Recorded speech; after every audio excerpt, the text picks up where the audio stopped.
everyone, and welcome to the video where I'll be talking about how do you get a job that you really, really want and you're really passionate about. My name is Olga, and I'm the founder of Revenue Hire, a company that helps match talent and passion of our candidates with companies that are growing and that are on a mission.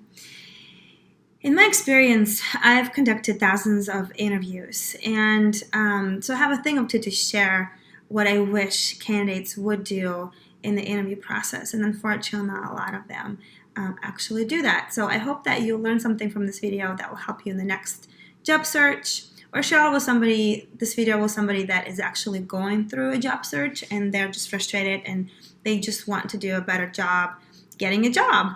And so I'm going to share just 3 things today that are a little bit counterintuitive that I wish more candidates would actually spend their time ahead of interviewing and ahead of spending and wasting lots of time and energy on the interviews that they should not even really go to.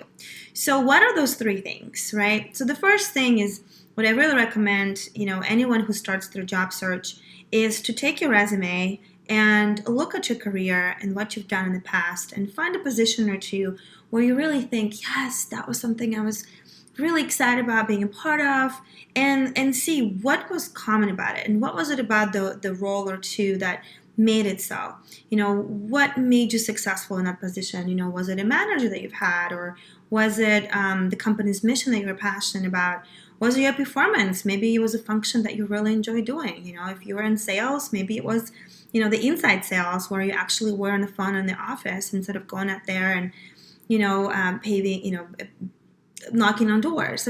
What is it about the role that was really driving you and you were excited to go to work in the morning and wake up and start the day? So that's the first thing I would do, right? Kind of do the inventory of your resume and see what was it, a role or two that you've had, and then write out a list, 3 or 4 things that you understand from that. What is it that made you happy about that? Was it the culture? Was it the role? Was it your performance in the role? Was it your accomplishment? And that becomes your compass in terms of kind of what job do you want next. Because the worst thing you can do is somebody asks you, what do you want to do? Is kind of like, I enjoy doing all the things. Well, that comes across as you don't really know what you want to do. So the faster you can understand what makes you an asset to the company, and the fastest way to understand that is to actually see what made you fired up before and just kind of look at the resume and look at your accomplishments, and then have that list. That becomes a list of things that you enjoy doing, you love doing, and you're really good at. Because when you start talking to the interviewer about this, it will shine through from you. So that's the first thing I would do. The second thing I would do is I would come up with a list of 25 companies that you would love to be a part of. And you can use different criteria. You can use either, the fastest growing companies in your region. It could be the best places to work in your region. It could be the companies to watch. There's all these lists out there, and you literally can just do a little Google search and understand, what is it I want? What industry do I want to be a part of? What company types do I want to be a part of? What is it? What would you be thrilled to be a part of? What kind of mission of the company? And then once you have that list of 25 companies, at least start there. Don't go too crazy and create too many, but at least have a target to shoot at. And 25 is a really good start. And so after you have that list, I would go on LinkedIn. Yes, you do have to have LinkedIn these days. And we'll have a different video about how do you kind of create a LinkedIn profile that will actually be beneficial, to you. But for now, the third thing I would do if I were in your shoes is I would look and see, who do I know at those list of 25 companies that you just created? Who do I know on LinkedIn I'm connected to that I can actually reach out and see if they can introduce me to the hiring manager, or the hiring manager of the role that I would love to be a part of. And so scroll through LinkedIn, see who you're connected to, start reaching out to those people. If there's absolutely no one you're connected to, then see who the second connections and so forth. And now if you can't find any connections at all, then start the cold reach out, which is through ads or on the website and whatever.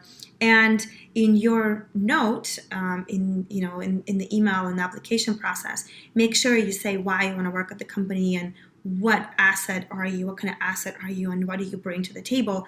And remember, that comes from the first thing that we talked about, right? Kind of from that inventory that comes from your resume. So those are the three things. If you do those three things, the job, the next job, the dream job is going to land in your lap. So to sum it up, make sure you know what you're good at from your resume and just kind of do that inventory of top 3 or 4 things that you would love to do in the next position. Make sure you've got your 25 companies that you'd love to work at and shoot at those companies first, and make sure that you go through that and address all that before you start, creating a new list. And then the third thing is see if you're connected to any one of those companies already that you would love to work at, and start reaching out to those people and ask for introductions. That is all I have for this super important part in your job search part of the process. If you do that, you're going to separate yourself from so many people out there, because what doesn't come across very often in interviews is your passion and what do you really bring to the table. And doing this will allow you to stand out even more so that you can get the job that you want. That's all I have for today. My next video is going to be about how do you create the resume that actually stands out and lands you more interviews. And that's a topic for another conversation. Thanks for listening in. Enjoy and happy hunting.